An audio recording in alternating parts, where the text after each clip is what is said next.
미국에 사는 미건 바너드는 평범한 소녀였습니다. 그런데 사춘기에 접어들자 오른쪽 다리가 비정상적으로 붓기 시작했는데요. 검사 결과 그녀는 만성 림프계 질환인 림프 부종이라는 진단을 받았습니다. 그렇게 9년이 흘러갔고 미건은 감출 수밖에 없었던 오른쪽 다리를 당당히 드러내기 시작했습니다. 흘러간 시간이 너무 아깝게 느껴졌기 때문인데요. 그녀는 감추고 싶었던 다리를 드러내는 모델이 됐고 사진 촬영에 나섰습니다. 그렇게 모델이자 블로거로 활동을 하고 있는데요. 그러면서 사람들의 많은 관심과 또 사랑도 받게 됐습니다. 자신의 콤플렉스를 극복하고 새롭게 태어난 미건. 그녀가 사랑을 받는 이유는 자신을 사랑할 줄 아는 당당한 여성이기 때문 아닐까요? 안녕하세요, 이채은입니다. 오늘도 당당한 그녀 이희구 씨와 함께합니다. 안녕하세요. 안녕하세요, 이희구입니다. 자신이 남과 다르다는 것을 느꼈을 때, 또 자신에게 감추고 싶은 비밀이 생겼을 때, 또 자신을 바라보는 사람들의 시선이 두려울 때, 더는 숨지 마시고요.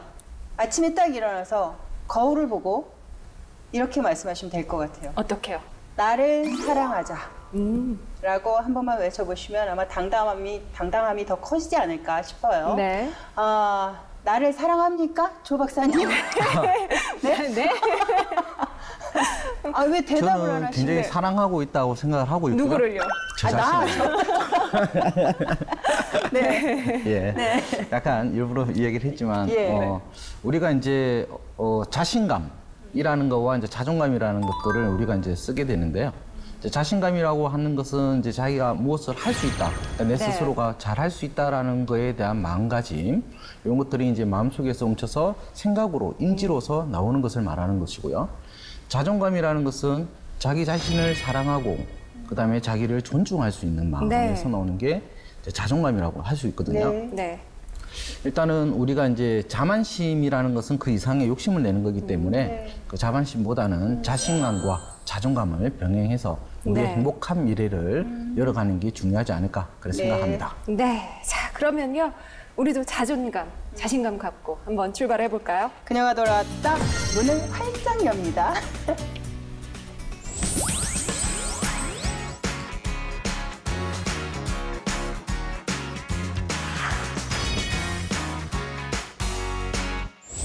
네, 어제 이어서 오늘도요. 승무원에 대해서 알아보겠습니다. 오늘은 어떤 내용이 준비되어 있나요? 오늘은 승무원으로 취업하기 위해서 어떤 준비를 해야 하는지 그 전략적인 취업 방법을 준비했는데요.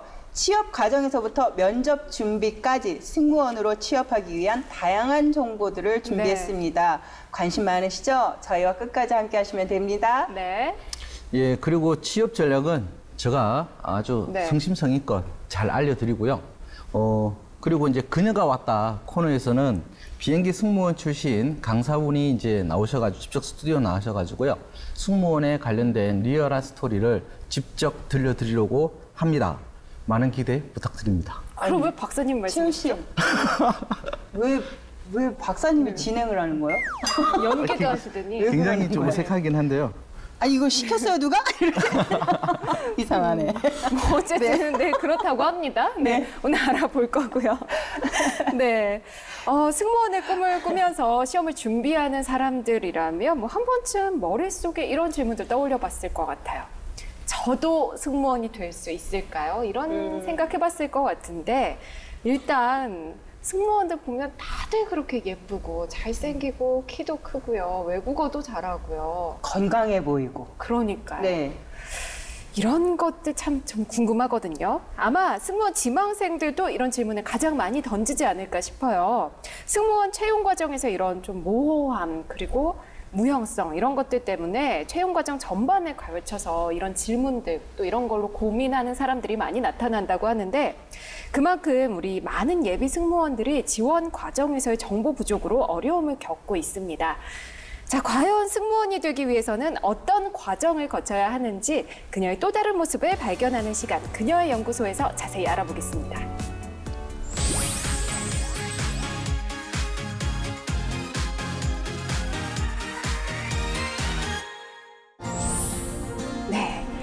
많은 여학생들이 선망하는 직업입니다. 승무원인데 경쟁률이 얼마나 되는지 아세요?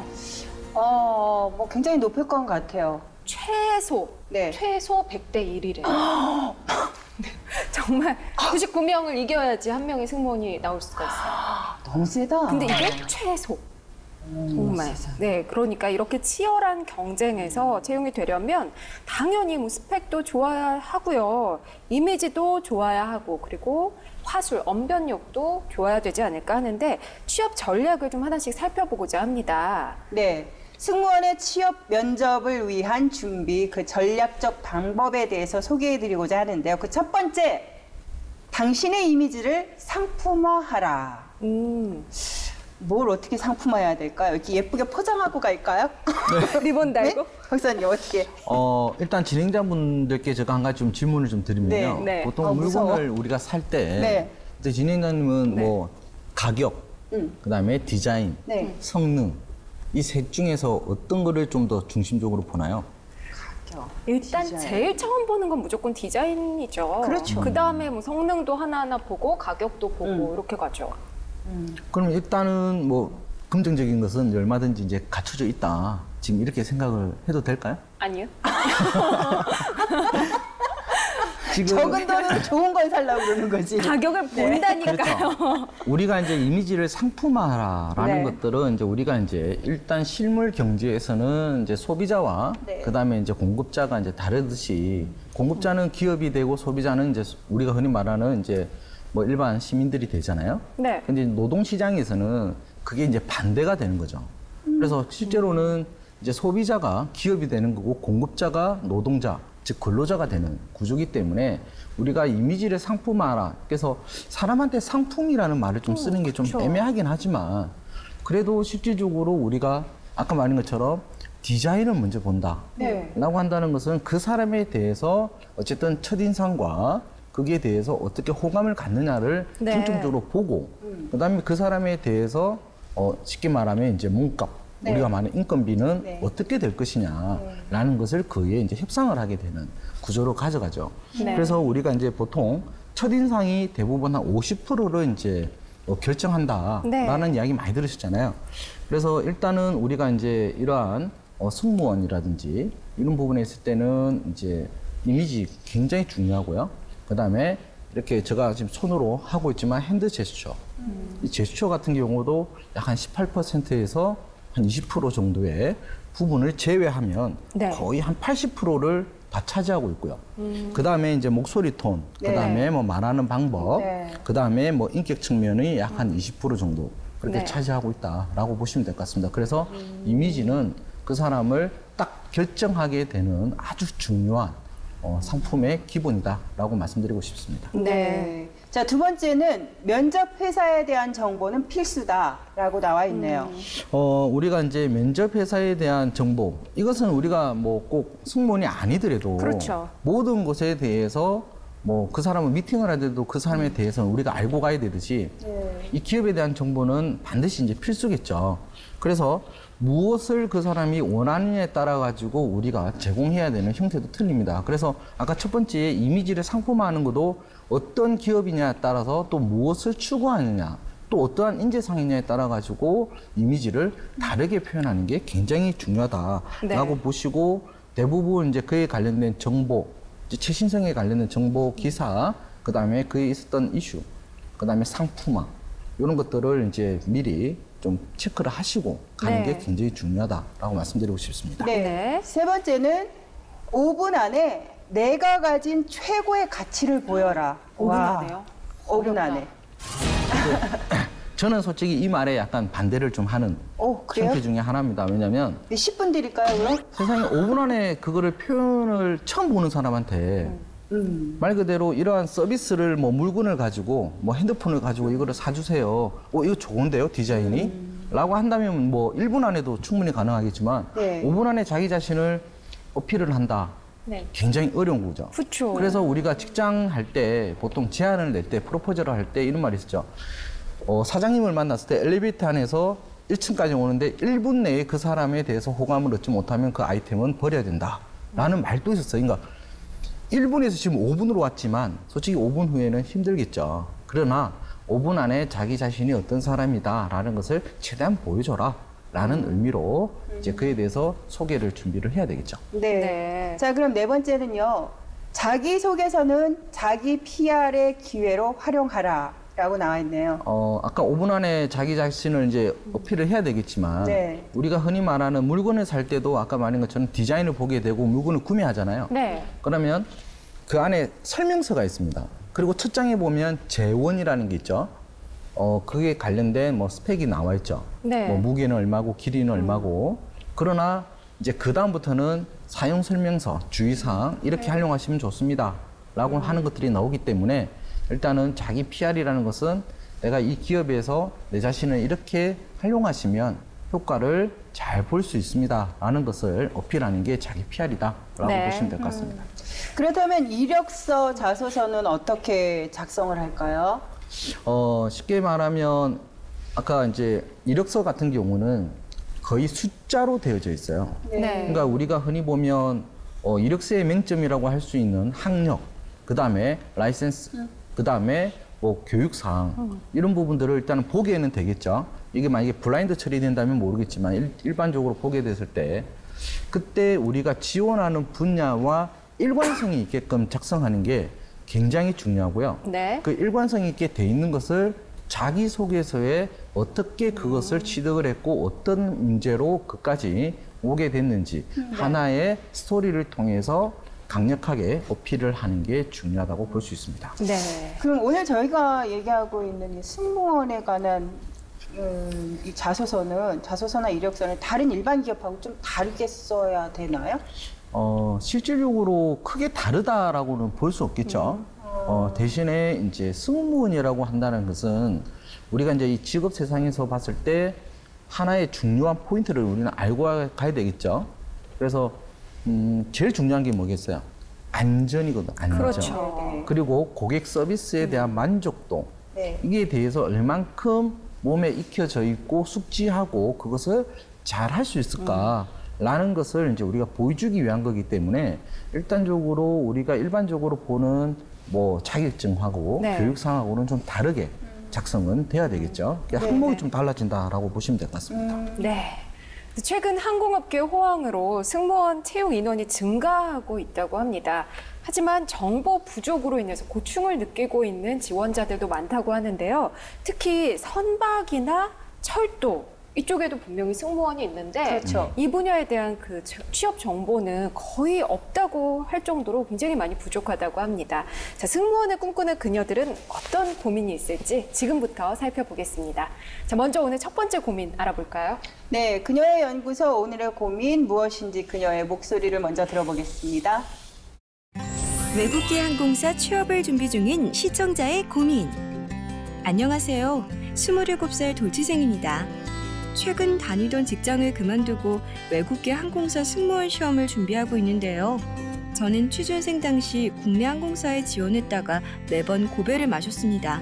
결국 일반 기업 취업에 성공해 직장 생활을 한 지는 2년 정도 됐는데 승무원에 대한 미련을 버리지 못해서 젊을 때 마지막으로 도전해보고 싶다는 생각이 들었습니다. 국내 항공사보다 외항사 입사를 생각하고 있고요. 학원에서 외항사 공채를 대행해서 진행하는 곳이 일부 있지만 정보가 많이 없어서 학원을 통해 항공사 준비하는 것이 좋을지 막막합니다. 꼭 학원을 다녀야 할까요? 학원을 다니지 않는다면 어떤 준비를 하면 좋을까요? 네, 첫 번째 고민 들어봤는데요. 근데 돌취생이 뭐죠? 돌아온 취업 준비생이겠죠. 이것도 신조어네요. 아, 워낙 신조어가 많아가지고. 모르겠어요. 그러니까요. 그렇죠. 돌취생이라도 사연에 나오나 뭔가 했는데 그렇군요. 그러니까 원래 회사를 다니다 그만뒀으니까. 그렇죠. 그래요. 어쨌든 지금 외항사 승무원 시험을 준비하고 있는데 국내 항공사에 지원했다가 계속해서 좀 잘 결과가 좋지 않게 나온 그 사연인데 일단 현재 상황 분석부터 해볼까요? 일단은 이제 자기의 꿈을 위해서 도전하는 모습이잖아요. 네. 그래서 항상 우리의 이 프로는 도전. 네.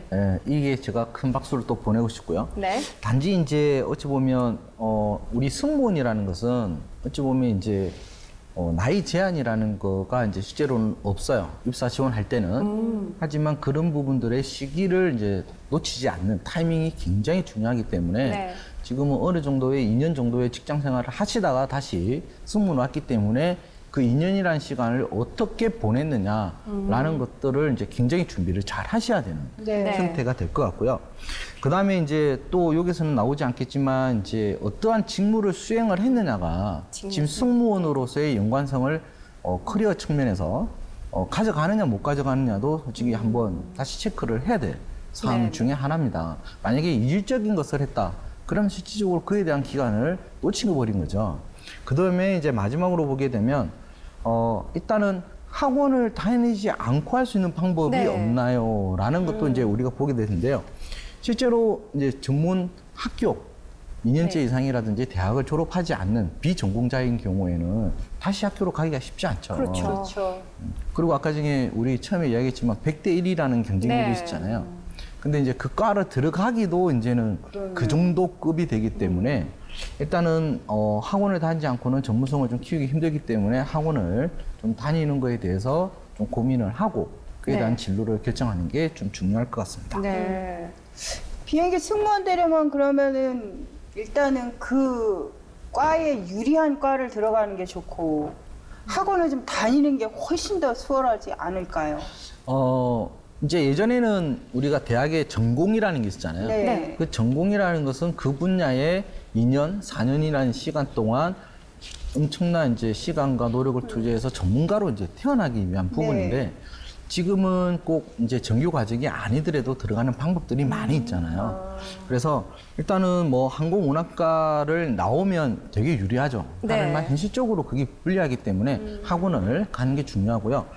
제가 이제 유명 학교 취업률을 좀 조사를 하다 보니까 그래도 2년 이제 전문 대학 중에서 제일 유명한 그래도 인하공업 전문 대학이 네. 이제 항공운항과가 유명하잖아요. 그렇죠. 그래서 2016년도 2월 달에 나왔던 취업률 통계를 보니까 약 한 200명 정도에서 지금 한 94명 정도가 이제 취업을 했죠. 그러니까 약 꽤 한 많이 했네요. 50% 정도에 네네. 육박하는 형태로 이제 대한항공에 같은 이제 자회사니까 이쪽으로 이제 취업률을 보이는데 네. 실제로 대한항공이 한 40% 되고요. 아까 이제 요 고민처럼 외항사가 한 2% 정도 됩니다. 네. 네. 그리고 이제 일반직으로 가는 게 한 5% 정도 형태 가기 때문에 우리가 이제 학원 같은 경우도 보면 취업률이 뭐 80%, 90%, 100%라고 뭐 블로그나 아니면 뭐 외부에서 이야기를 하지만 그 현실적은 또 차이가 있잖아요. 그렇죠. 그래서 약 한 40%에서 50% 한 비슷하게 보시면 될 것 같기 때문에 비전문 학과를 나오더라도 도전의 길, 그다음에 취업의 길은 열려져 있다라고 네. 보시면 될 것 같습니다.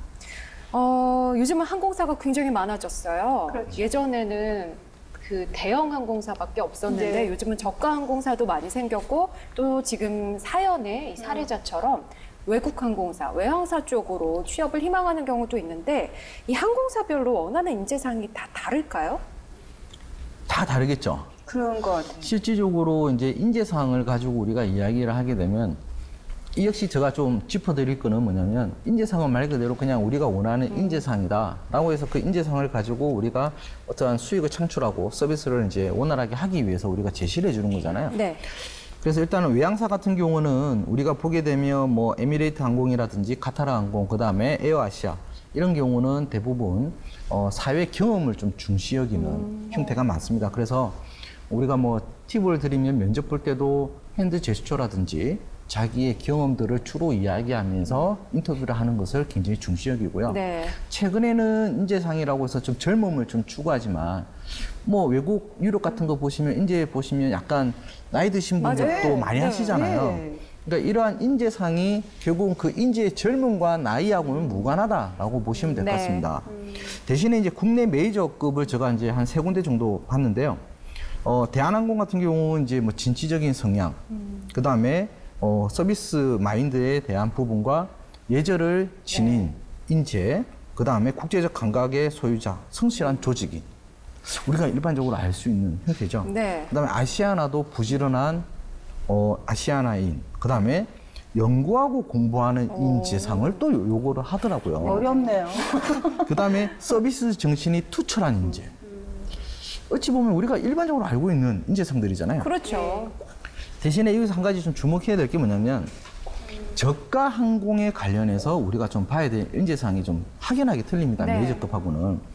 저가 항공 같은 경우는 신선한 인재, 뭐 팀워크를 중시 여기는 인재, 배려와 저비용으로 우리가 운영을 하니까 네. 그에 관련된 신뢰를 주는 인재를 선호하고요. 네. 에어부산 같은 경우도 협동, 열정을 좀 중시 여기면서 진에어라든지 티웨이 같은 경우 네네. 같은 경우도 고객 감동이라든지 학습하는 인재를 이제 중시 여기는 거죠. 네. 그리고 이제 이스타 항공 같은 경우는 고객에게 짜릿함을 주는 인재상 짜릿함이요. 이러한 이제 인재상을 이제 제시를 하고 있습니다. 네. 따라서 외항사 같은 경우는 좀 사회적인 경험을 좀 중시 여기는 인재상이고요. 국내 메이저급은 보면 성실과 충성, 네. 그 다음에 고객 가치를 좀 키워드를 많이 넣고 있고요. 저가항공은 젊음, 그 다음에 학습 중심, 그 다음에 네네. 고객에 대한 만족, 네네. 이렇게 이제 차이를 가져간다라고 보시면 될 것 같습니다. 네. 외항사 승무원이 되고 싶은 그녀를 위해서 우리 박사님께서 주시는 솔루션입니다. 공개해 주세요. 일단은 늦지 않았다. 네. 늦지 않았고요. 전문 교육 기관을 통해서 시간과 비용을 투자해서 목적을 달성하시라라고 제가 첫 번째로 간곡하게 네. 말씀을 네. 드리고요. 두 번째는 외항사에 가신다고 했던 만큼 어학 실력이 굉장히 중시 그렇죠. 여기지는 부분이죠. 그리고 거의 이제 그 나라의 문화를 익숙해야 되기 때문에 단지 영어 인터뷰보다는 그 준비하는 기간 동안 해외 문화를 조금 탐방해보는 형태를 가지시는 스케줄을 잡는 게 좀 중요할 것 같고요. 그 다음에 이제 마지막으로 좀 중요한 것 중에 하나가 대부분 외항사 같은 경우 인터뷰를 볼 때 그 기간 동안 왜 실제로 무엇을 준비했느냐, 회사를 그만두고 그 외항사를 준비하기 위해서 그만뒀습니다라는 것을 좀 싫어한다라는 인터뷰 내용들이 있습니다. 그래요. 그래서 별도로 준비하기보다는 자기의 그러한 경험과 이런 것들을 충분히 녹여내서 말한다면 네. 외항사 합격 충분히 가능하다라고 말씀드리고 싶습니다. 네. 자, 그녀를 위한 솔루션까지 살펴봤고요. 지금까지는 우리가 비행기 승무원에 대해서 알아봤어요. 네. 하늘에서 안전과 그리고 서비스를 책임지는 사람이 비행기 승무원이라면 지상의 그 서비스와 안전을 책임지는 사람, 바로 철도 승무원들이 있겠죠. 또 있죠. 네, 바다의 미소를 책임지는 선박 승무원도 있습니다. 그렇습니다. 근데 사실 우리가 네. 승무원하면 그동안 항공사, 비행기 그래요. 승무원을 네. 많이 생각을 했는데 네. 자, 우리 그 철도 승무원과 선박 승무원에 대해서도 좀 알아보죠. 그래요. 철도 승무원하고 선박 승무원들은 비행기 승무원하고 면접 절차가 좀 달라요, 박사님? 일단은 확연하게 틀린 거는 없는데요. 네. 예전에 비해서 이제 선박이나 철도의 승무원들이 이제 굉장히 많이 줄었죠. 네. 줄게 되는 현상을 가져왔고, 그 다음에 고용 형태도 많이 바뀌었기 때문에 면접 보는 방식도 조금 틀리긴 하죠. 네. 일단 철도 열차, 우리가 흔히 말하는 열차 승무원이라고 하는 이쪽은 항공하고 선박과 달리 이제 지상에서 이루어지기 때문에 일반 우리가 보는 기업에서 하고 있는 이러한 면접 체계와 거의 동일합니다. 그래서 서류 전형, 그 다음에 1차, 2차 면접을 같이 거치기도 하고요. 그 다음에 최종적으로 3차까지 가기도 하지만 대부분 2차 정도에서 끝나고, 네. 그 다음에 이제 인턴을 통해서 이제 정규직으로 전환되는 경우가 있고요. 그 다음에 이제 선박 승무원 같은 경우는 서류가 전형이 이제 전형 끝나고 나면 거의 이제 실무 중심의 인터뷰를 좀 많이 봅니다. 그리고 이제 선박 같은 경우가 실제로 우리가 흔히 말하는 크루즈 여행 쪽을 말하기 때문에 국내에는 지금 크루즈를 가지고 있는 선주가 없어요. 그렇기 때문에 거의 외국 인터뷰를 많이 봅니다. 그래서 외국 쪽으로 우리가 진행을 하면서 네. 이러한 화상 면접도 많이 진행을 하기 때문에 이러한 면접에 관련해서 우리가 좀 중점적으로 준비를 하시면 좋은 결과가 있지 않을까 생각합니다. 네. 근데 우리 KTX 여승무원들의 문제 참 오랫동안 논란이 되기도 했었는데 이 승무원들이요, 비행기 승무원들과는 다르게 철도나 선박 부문에 비정규직이 많다고 해요. 그 이유가 있을까요? 이 승무원 가지고 우리가 이야기를 하게 되면 굉장히 또 심도 있게 제가 막 열변을 또 토하지 않을까 생각하는데, 예전에는 우리가 이제 철도, 이제 지금 또 코레일 있지만, 네. 이런 선박이라든지 또는 기타 우리가 선박이라고 하면 이제 상선을 말했죠. 네. 그 다음에 이제 철도 같은 경우도 이제 기간제 산업에서 국가 산업이기 때문에 네.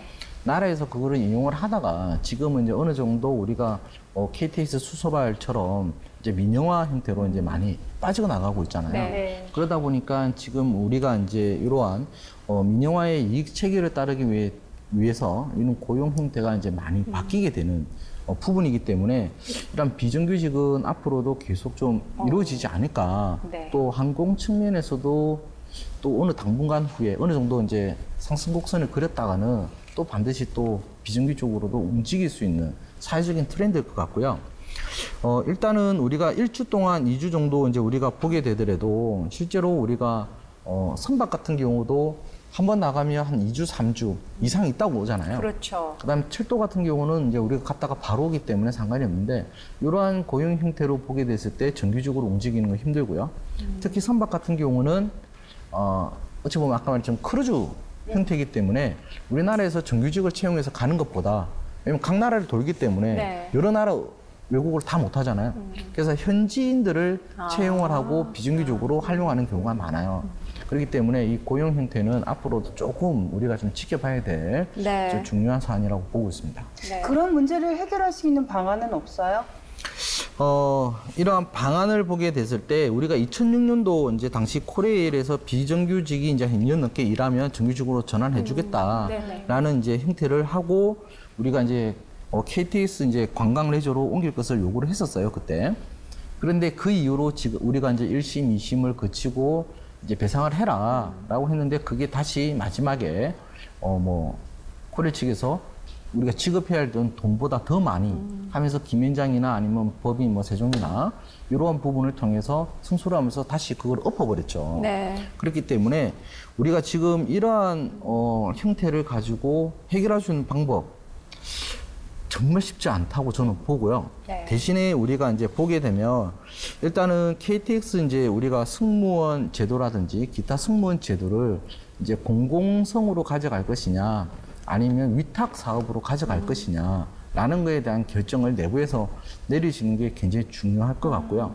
서로의 입장이 다 틀리기 때문에 네. 부분은 조금 주고 봐야 되겠지만 제가 만약에 한다면 승무원이라는 것보다 사로 가는 게 좀 더 좋지 않을까. 저는 예전에 그래서 우리가 124 안내원이라는 말을 썼잖아요. 네네. 그래서 옛날에 소속관이 그랬었어요. 원과 사로 바꿔달라. 이건 굉장히 틀린 개념이거든요. 그렇기 때문에 이런 부분들을 우리가 직업명을 조금 바꾸면서 이 부분을 좀 해소할 수 있지 않을까 생각을 합니다. 네. 자, 지금까지 승무원 취업에 대한 여러 가지 내용들을 살펴봤습니다. 오늘 그녀가 왔다 코너에서는 승무원 출신 승무원 양성 강사를 모시고 좀 더 현실적이고 구체적인 이야기들을 나눠보고자 합니다. 오늘 주인공 어떤 분인가요? 오늘 나올 그녀는 슈퍼모델 출신의 와. 승무원이라고 합니다. 그래서 아까 조 박사님이 소개했구나. 오늘 오시면서부터 그렇게 미소가 지어지시고. 네, 정말. 엄청 기대했습니다. 오늘 나올 그녀는요, 네. 외모도 좋고 또 실력을 두루두루 갖춘 그녀입니다. 그녀를 통해서 비행기 승무원의 세계를 속속들이 알아보려고 하고요. 비행기 승무원은 실제 어떤 직무를 갖고 있는 직업인지 궁금하시죠? 그녀와 함께 할 테니까 절대 시간 놓치지 마세요. 조 박사님을 위해서 빨리 모셔와야겠습니다. 네. 우리 여학생들이 선망하는 직업인 비행기 승무원. 과연 승무원이 되려면 어떤 연습들이 필요한지 그녀가 왔다 코너에서 살펴보겠습니다.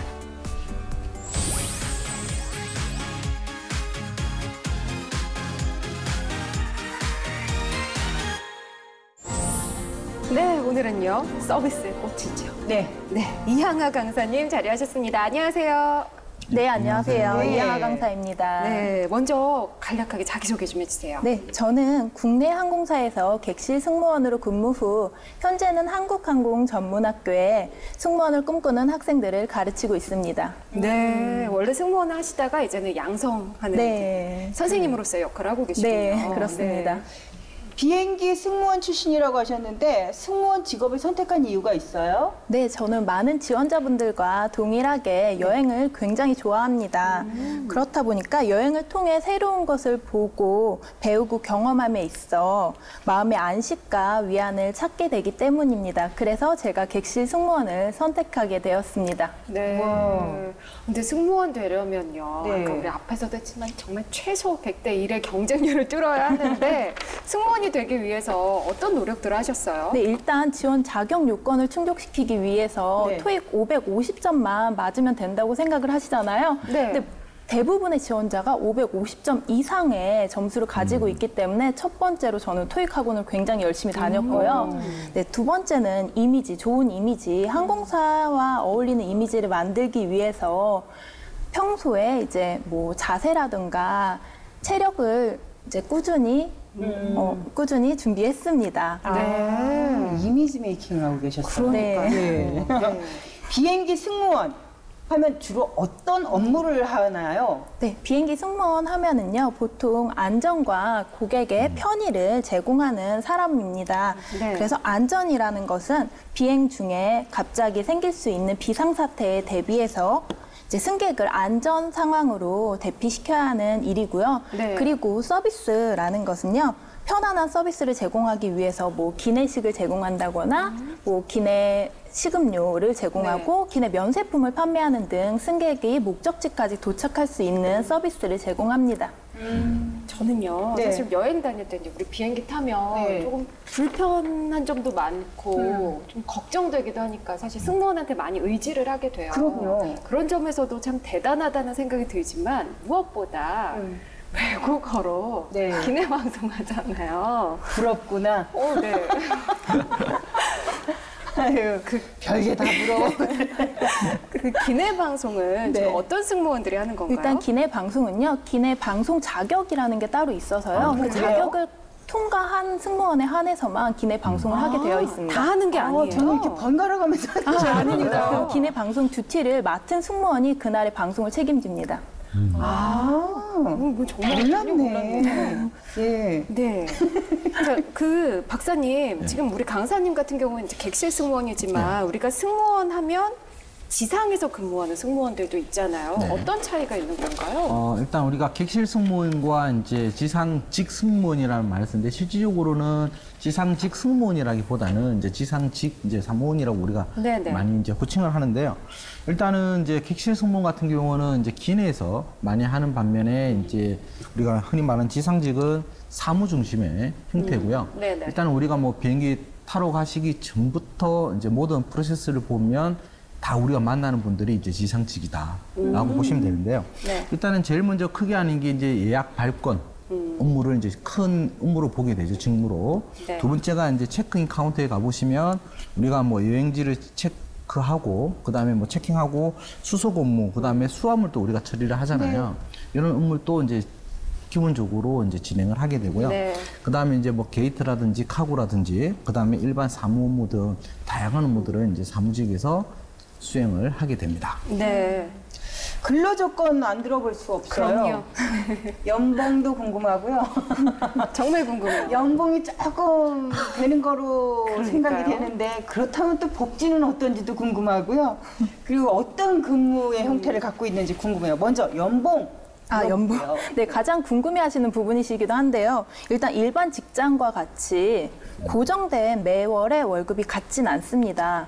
네, 그래요? 왜냐하면 저희가 근무 형태가 다양한 근무 형태로 근무를 하기 때문에 한 달 스케줄이 매달 말경에 나오는데요. 그래서 많게는 90시간, 적게는 80시간 정도를 근무를 하면서 비행 수당이 기본급, 그리고 비행 수당, 야근 수당 뭐 등 해외에서 체류하는 체류비 포함해서 이렇게 제공이 되기 때문에 네. 개인 스케줄마다 이제 받는 급여가 다릅니다. 하지만 일반 대기업보다는 조금 연봉이 센 편이라고 알고 아니, 있습니다. 뭐가 이렇게 많이 붙어요? 기본 수당, 비행 수당, 야간 수당 또 뭐요? 또 뭐? 네, 이제 체류비요. 해외에 이제 체류하게 되면 체류비가 붙습니다. 그럼 네. 그거를 많이 개인이 다 할 수는 없잖아요. 야, 좋겠다. 그래서 얼마예요? 대충? 많게요. 초봉이 한 4천 정도라고 우와. 보면 됩니다. 어머나. 근데 이게 그럼 이에 따른- 일반 네, 말씀하세요. 일반 항공사마다 조금씩 차이가 있다는 점은 알려드릴게요. 그럼 오래되면 또 그것도 높아져요? 네, 일단은요 사원에서 대리로 진급할 때가 가장 많은 연봉이 올라갑니다. 그래요. 그럼 여기에 따른 복지는 어떻게 되어 네, 있나요? 복지 또한 일단 항공권 지급 그리고 뭐 자녀 학비 지원, 국내외 호텔 등 이런 혜택이 있는데요. 그중 가장 매력적인 게 항공권 지급이 아닐까 싶습니다. 네, 본인뿐만 아니라 이제 좋겠다. 직계가족, 가족. 네, 직계가족 그리고 배우자의 부모님 그리고 저희 자녀까지 다 포함이 됩니다. 그걸 공짜로 준다고요? 90% 할인된 가격으로 거의 공짜인데요? 네, 거의 공짜죠. 그냥 가네, 그냥 가. 거의 뉴욕을 왕복으로 다녀오는 경우 20만 원 정도 다녀올 수 있습니다. 그래요? 어머니 세상에. 지금 그 다음 질문이 생각이 안 나요. 자, 그래요? 근무 형태는 아까 네, 저 네. 개인별로 이렇게 뭐 스케줄이 다르다고 다르다고 하셨고요. 했고. 네. 그래, 어머나, 이렇게 설레어라. 좋은 점만 있지는 않을 거예요, 분명히. 자, 이렇게 불규칙하다 보면 사실 네. 집에 잘 못 들어가는 날이 다반사일 거고 해외에도 네. 많이 가 있고요. 저는 특히 체력적으로 참 많이 힘들 것 같거든요. 이렇게 승무원으로 활동하시면서 좀 힘들었던 점. 네, 일단 어떤 게 제가 있으실까요? 힘들었던 점으로 뽑자면요. 흔히 승무원들끼리 걸어서 뉴욕까지 가봤냐 이런 소리를 합니다. 그게 무슨 소리예요? 이제 저희가 장거리 비행을 가면요 기내에서 서서 서비스를 하기 때문에 뉴욕까지 계속 서서 이제 일을 하다 보니까 네. 걸어서 뉴욕 다녀왔다는 표현을 쓰거든요. 그리고 이제 보통 제가 잘못하지 않은 일에 대해서도 모든 승객에게 항상 고개 숙이며 그래야죠. 사과해야 되고 무릎 그래야죠. 꿇고 있어야 되는 네. 점이 힘든 점이라고 볼 수 있습니다. 보람된 점도 있을 것 같아요. 사실 반면에 네, 종종 승무원들의 노고를 알아주시고 내릴 때 덕분에 잘 왔습니다. 이 말 한마디가 너무 보람되지 않나 싶습니다. 저 한번 승무원한테 너무 고마웠던 적이 있어요. 비행기를 탔는데 그 전부터 열이 좀 많았거든요. 근데 승무원들이 이 승객 하나하나를 다 보나요? 일일이? 제가 열이 있는 걸 어떻게 알았을까? 그 승무원이. 어머, 너무 친절하게. 네. 저 혹시 열 나시나요? 약 갖다 드릴까요? 담요 갖다 드릴까요? 에어컨 막아 드릴까요? 너무 친절해서 저 정말 편안히 간 적도 있었어요. 정말 그 승무원 때문에 감사합니다. 이렇게 보면 정말 장단점들이 있을 것 같아요. 네. 승무원 직업의 장단점 어떻게 일단 있을까요? 승무원 직업의 장점이라고 하면은 아까 말씀드렸던 복지 부분에서 장점이 될 수 네. 있겠고요. 부모님께 효도 관광 보내드리는 큰 장점이 있죠. 네. 네, 하지만 단점이 있다면요. 불규칙적인 생활 습관에서 일단 친구의 결혼식이라든가 뭐 경조사 참가가 불가능하다는 점이 있습니다. 그건 이해해줘야지 뭐 어쩔 수 없어요. 열심히 네. 이렇게 일을 하는 거니까. 그래요. 네. 승무원은 끝없는 자기 개발이 요구된다는 직업으로 아까 우리 박사님 말씀해 주셨어요. 어떤 자질이 필요한지. 네. 예. 일단 가장 많은 시간을 할애하는 부분이 고객 응대 서비스입니다. 그 부분에서는 승무원들이 친화력이 가장 중요하고요. 그 다음에 이제 승무원들은 글로벌 인재잖아요. 그 중에 외국인, 다양한 외국인들을 많이 만나는데 글로벌 매너라든가 네. 이제 외국어 구사 능력이 가장 필요한 자질이라고 볼 수 있습니다. 저는 죽었다 깨어나도 못하겠네요. 아니 나 갑자기 이 볼펜을 보니까 네. 이거 비행기에서 받은 볼펜이네. 그것도 가지고 오셨어요. 일부러 아이, 가져오신 거 쓰다 아니에요? 갖고 그거 왔지. 출입국 카드 쓸 때 주는 거 그거 정말 그래 나 담요도 갖고 있어. 이런 분들 꼭 계시다니까요. 이렇게요. 고객들이 워낙 많다 보니까 사실 서비스업을 하면서 좀 부딪히는 일, 마찰 이런 것도 많이 있으시죠. 네, 그렇습니다. 그런 거 사실 뭐 웬만한 거는 이제 대처하실 수 있겠지만 좀 대처하기 힘든 상황들도 많이 있으실 것 같은데 어떤 식으로 대처를 일단 하시나요? 가장 중요한 거는요, 마음, 감정 컨트롤이 가장 중요한 것 같고요. 그 다음 이제 즐거운 마음으로 서비스를 한다면 받는 사람 입장에서도 즐거운 마음으로 비행을 할 수 있지 않을까 생각합니다. 네, 그게 정말 쉽지 않아요. 진짜 비행기 타도 진상 승객이 있잖아요. 네. 어우 그거 어떻게 나 같으면 이야 소리 벌써 나갔을 텐데 네네 이러는 거 보면 그러니까요. 정말 이게 쉽지 않은 그럼요. 직업이지만 또 그렇기 때문에 안전하게 많은 승객들이 여행도 할 수 있고 또 일을 하러도 갈 수 있는 거거든요. 아까 말씀 들어보니까 저도 이제 비행기 타면 내릴 때 좀 감사 표시를 해야겠어요. 안 했어요 그동안에? 잘 몰랐어요. 어머 저 교양 있고 매너 있는 여자인 줄 알았어요. 죄송해요. 이런 진상 고객들 때니까요. 네, 국가별로 승객을 대응하는 요령도 따로 있을까요? 네, 일단 크게 나눠보면 중국 손님, 일본 손님, 서양 손님으로 나눌 수가 있잖아요. 네. 일단 중국 손님 같은 경우는요, 차를 굉장히 좋아하세요. 그래서 뜨거운 물을 자주 드리는 걸 자주 드시는데요. 네네. 그래서 뜨거운 차를 자주 드리면 굉장히 좋아하시고요. 일본 승객 같은 경우는요, 식사를 굉장히 천천히 하세요. 네. 하지만 일본 구간은 짧기 때문에 승무원들의 마음은 되게 조급하거든요. 그래서 승객의 밥을 제공할 때, 식사를 제공할 때는 최대한 천천히 드시도록 할 수 있도록 서비스를 합니다. 그런 거 하나하나 정말 다 알아야 되겠네요. 비행기 착륙할 때까지 먹고 있는 거 아니야? 위험할 텐데요. 아유 참. 그런데 많은 여대생들이 사실 선망하는 직업이고요. 우리가 지금 계속 얘기도 하지만 경쟁률이 굉장히 높아요. 과거와 현재 경쟁률을 비교해보자면 어느 정도까지 돼 있나요? 네, 일단 승무원이 되기 위해서는요, 1년에 한두 차례 있는 공개 채용이나 상시 채용을 통해서 승무원을 지원을 합니다. 네. 최근 몇 년 동안 승무원 채용 공고가 있을 때 수십 대 1의 경쟁률이 치솟았는데요. 그만큼 저희가 실업률도 낮아지고 취업률도 이제 생각했을 때 승무원의 승무원의 인기가 높아져서 이렇게 높은 경쟁률이 오르지 않았나 싶습니다. 네. 아니 우리 강사님은 몇 대 몇이셨어요? 저 때 또한 이제 수십 대 1로 저도 통과하지 않았나 싶습니다. 대단하네요. 대단하신 분이세요. 예, 저는 감히 상상도 못할. 그럼 스튜어디스들의 실제 스펙, 사실 네. 저희가 스펙 중요하지 않다 이러긴 하는데 네. 사실상 이렇게 오픈되어 있는 스펙은 어느 정도인가요? 일단 아까 말씀드렸다시피 승무원이 지원하기 위해서는 토익이 550 이상이면 모든 승무원이 지원이 가능한데요.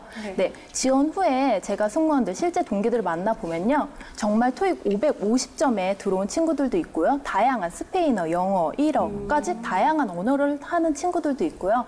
수천 명의 승무원이 있기 때문에 그 스펙은 정말 다양합니다. 네, 일단 기본적으로 뭐 외국어 실력은 돼야 네. 할 거고 아까 말씀하셨던 서비스 마인드, 네. 체력 이런 건 다 중요하겠네요.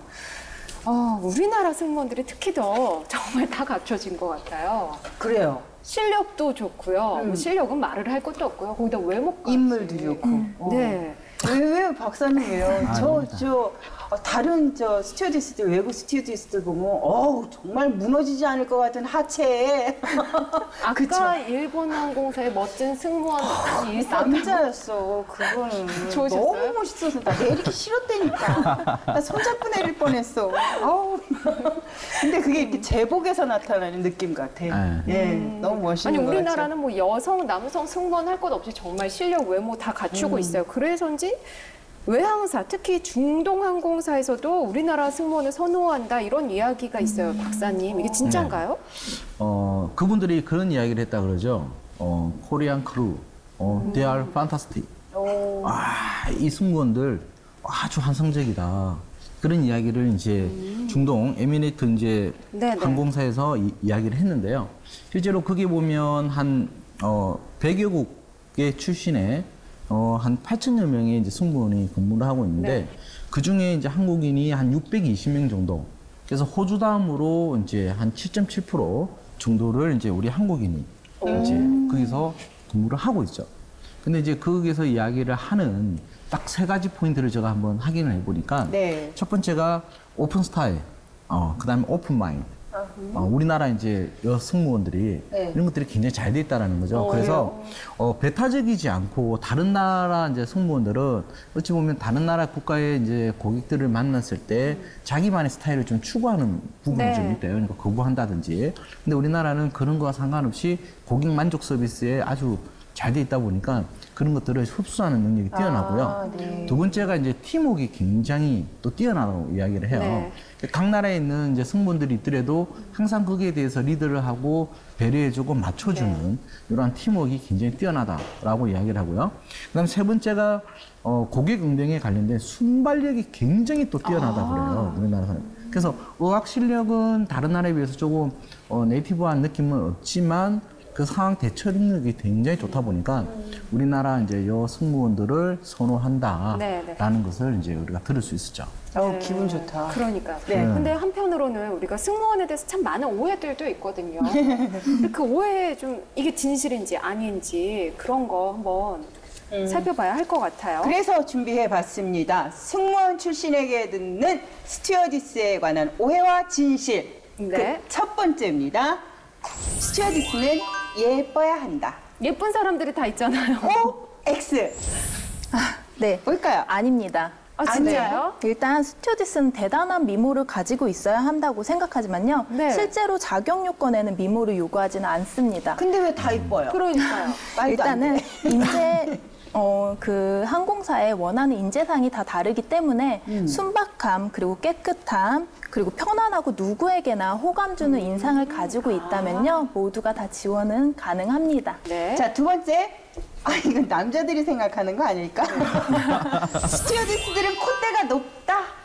아닙니다. 네, 아닙니다. 아니에요? 네, 왜 일단 아니에요? 예전에 오래된 얘기인데요. 해외 여행이 제한되던 시절에는 네. 이제 여행을 떠난다는 것 자체가 이제 사치처럼 보이기도 했고요. 근데 여행을 이제 승무원들이 일적으로 떠나는 거지만 그 여행을 일을 가는 것 자체를 호사스럽게 생각하는 경우도 있었습니다. 그래서 그 예전의 마인드가 지금까지 그림자처럼 따라다니는 것 같습니다. 그래서 승무원들을 통틀어 뭐 어떻다 얘기할 수는 없는 것 같습니다. 맞아요. 박사님 이것도 설명해 주시죠. 실제로 그랬던 것 같아요. 이 비슷한 사례가 예전에 좀 많았는데 백화점에 계신 이제 직원분들 있잖아요. 그분들은 정말 눈이 높고 명품만 살 것이다. 라고 하지만 실제로는 그런 고객을 보면서 실제로 그 명품을 사면서 소비했던 직원분들은 굉장히 극소수라는 이 조사 결과가 있는 것처럼 스튜어디스 같은 경우도 일적으로 왔다 갔다 하는 부분이지 그거를 가지고 그분이 뭐 해외에 나갔다 온 것을 자기가 자랑을 하듯이 하고 이런 부분은 어찌 보면 이제 예전에 특화된 어쩌면 특혜 의식을 받았을 때 모르지만 지금은 우리가 알겠지만 자유여행이 또 워낙 또 많이 활발해졌기 때문에 어찌 보면 뭐 그런 거에 대한 콧대라기보다는 어찌 보면 그에 대한 그 자체로서 우리가 인정해 주는 거 아닐까 생각합니다. 네. 자, 세 번째 질문인데요. 스튜어디스는 직업 수명이 짧다? O, 네. X. 아닙니다. 이것 또한. 네. 일단은 불과 몇 년 전만 해도 승무원이라는 직업은 결혼을 하면 여자는 그만둬야 된다는 편견이 있었습니다. 네. 하지만 일단 승무원이란 직업은요. 정년 만 55세까지 일을 할 수 있고요. 그 후에 이제 55세까지 여성이 비행을 하면서 지상에서 근무를 하는 건 참 어려운 일이지만요. 그만큼 자기 관리를 얼만큼 열심히 하느냐에 따라서 55년을 채울 수 있다고 생각합니다. 요즘 보면은요, 네. 굉장히 이렇게 좀 제가 보기에도 연세도 좀 있으시고 네. 경력이 오래된 것 같은 승무원도 굉장히 많거든요. 예, 예. 타는 사람 입장에서 조금 더 뭐랄까요, 더 안심이 된다고 할까요? 그쵸. 그런 점도 있고요. 네네. 네. 더 믿음이 가죠? 박사님 이거에 대해서도 좀 예, 그런 설명해 것 주세요. 같아요. 모든 직업들은 수명이 점점 짧아지는 거는 맞아요. 네. 그렇다고 거기에 대한 정년을 꽉 채운다. 라는 것도 솔직히 보기 드문 현상은 하죠. 네. 갈 수 있다라는 형태인데 일단은 제가 봐도 스튜어디스 같은 경우는 뭐 지상직하고 객실학 승무원 틀리겠지만 그래도 다른 직업보다는 그만큼 노하우라든지 아까 말한 고객 안전 그다음에 그 경험이 굉장히 중요한 직업 중에 하나입니다. 그래서 네. 다른 사람으로 바로 대체할 수 있는 그러한 인력 구조가 아니다 보니 그에 대한 뭐 수명은 조금 더 길게 보셔도 될 것 같습니다. 네. 최근에 여성으로서는 최초로 한국 항공사 1급 지위에 오른 스튜어디스 출신이 화제를 모으고 있습니다. 여승무원들의 승진 수준은 어느 정도나 돼요, 네. 박사님? 일단은 여기에 대해서 뭐 강사님이 훨씬 더 잘 아시겠지만 일단은 공식적으로 나와 있는 부분을 보게 되면 우리가 이제 뭐 SS, 뭐 SD 이런 등급을 이제 스튜어드와 이제 스튜어디스 이렇게 구분을 해서 우리가 이제 인턴 승무원을 이제 하죠. 인턴을 한 2년 정도 하고 나면 이제 정식으로 우리가 이제 근무를 하게 되는데요. 여기서 이제 근무를 하게 되면 선임 승무원이 되고 그 다음에 이제 부사무장이 되면서 그 다음에 사무장, 그 다음에 선임 사무장, 그 다음에 수석 사무장까지 이러한 체계로 가는 부분인데요. 이러한 이제 다른 뭐 항공사마다 다 틀리겠지만 이 같은 경우는 우리가 뭐 알고 있는 이제 큰 메이저 항공사에 대한 기준이고요. 보통 이제 보면 수석 사무장까지 가는데 한 11년 정도에서 12년 정도. 그게 이제 뭐 꼭 일정하다라기보다는 네. 진급할 수 있는 그런 기회가 자격이 부여되기 때문에 그러한 부분은 이제 넘어서야지 우리가 네. 가능할 것 같고요. 생각보다 뭐 요 승무원들 세계에서는 팀장급이나 아니면 사무장급 이상의 여성분들의 진급은 굉장히 높다. 그리고 특화되어 있다라고 보시면 될 것 같습니다. 네. 사실 뭐 승무원으로 계속 오랫동안 활동을 하는 경우도 있지만 퇴사 이후에도 여러 가지 길이 있는 것 같더라고요. 강사님, 승무원들의 퇴사 이후의 진로는 어떻게 되나요? 네, 일단 퇴사 후에 저처럼 항공운항과 학생들을 가르치시는 분들도 있고요. 네. 그리고 결혼 후에 육아를 책임지는 승무원들도 있습니다.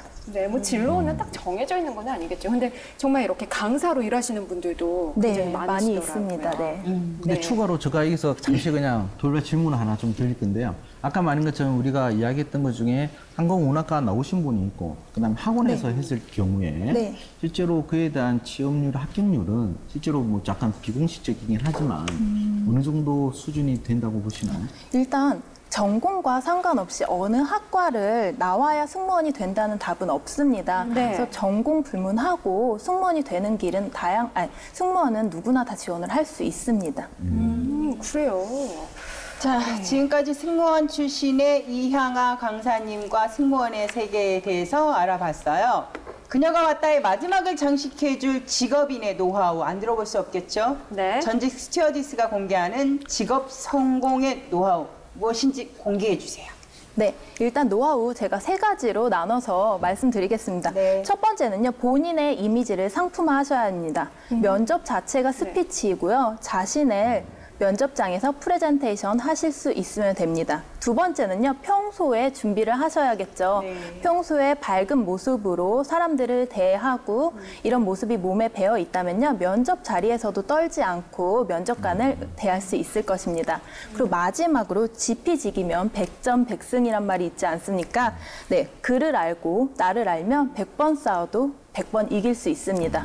지원하고자 하는 회사에 대한 정보 그리고 나에 대한 정보를 잘 알면 면접에서도 이기실 수 있을 것입니다. 네. 아까 우리가 처음에 이 얘기를 나눴었는데 이렇게 또 생생하게 들으니까 이게 정말 중요하구나 더 와닿네요. 나 왜 자꾸 채은 씨가 승무원으로 보이지? 항공사 승무원으로? 할 수 있을까요? 아니 왜 자꾸 이렇게 보이지? 이상하네. 도전하십시오. 다음 생에 다음 생에 친절한 마음이 없어. 욱하기 때문에 조금 다음 생에 도전해 보겠습니다. 네. 사실 정말 해보고는 싶지만 그래요. 안 될 것 같아요. 될 수 있어. 네. 네. 자, 이렇게 저를 비롯해서요. 승무원이 되고 싶어하는 많은 여성들에게 응원 한 말씀 해주세요. 네, 일단 꿈을 꾸는 것은 누구나 다 꿀 수 있는, 꿈을 꾸는 것은 누구에게나 가능한 일이지만 그 꿈을 이루기 위해서는 강을 건너는데 피나는 눈물과 노력이 필요합니다. 그래서 승무원이라는 꿈을 꾸기 위해서 모든 지원자분들이 열심히 노력해서 그 꿈을 이루시길 바랍니다. 네. 자, 마지막으로 우리 박사님도 네. 승무원이 되고 싶은 그녀들을 위한 팁을 하나 주세요. 예전에 이제 하늘을 나는 파이럿의 상징, 남성의 상징 하면 빨간 마우라가 있었잖아요. 그죠? 마우라. 아우, 좋은데요. 근데 우리가 이제 지금 이제 하늘의 네. 꽃이라고 하면 스튜어디스, 여성의 이제 승무원이라고 할 수 있죠. 네. 즉 승무원은 어찌 보면 하늘에 외국에서 만나는 사람들의 그날의 얼굴이라고 이야기하는 외교관이라는 말까지 이제 네. 사용을 합니다. 그래서 우리의 이제 나라의 이미지, 그다음에 첫인상을 좋게 해줄 하늘의 꽃, 네. 스튜디오스, 그다음에 승무원에 도전하시고 그 꿈을 꼭 이루시기 바랍니다. 네. 네. 오늘 승무원에 대해서 많은 말씀, 좋은 말씀 해주신 강사님 그리고 박사님 고맙습니다. 고맙습니다. 감사합니다. 수고하셨습니다. 네.